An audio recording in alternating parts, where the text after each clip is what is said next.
adlaw na to dira no, murag nanguwag naman po ning isa na to kaalaga dire. Matik na tawagan atong manug AI.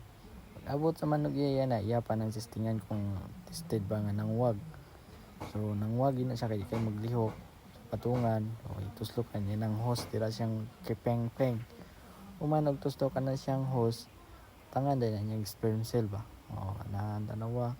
Ano ginatawag nga sperm cell sa mga yubabs. Pag umana na, lista na niya dira. Kung saan niya nag-iay, iba na din pangalan ng baboy na wadra. Kung saan niya nag-iay, kung saan siya mga anak. So, matik, human o AI, baya kita na. Kay, syempre, nagbuan lang po na niya. So, baya kita. 2,000. O, change course na po no. 2,000. Isa ka AI lang, 2,000. Easy money.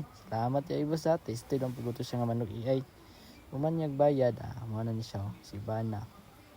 Salamat.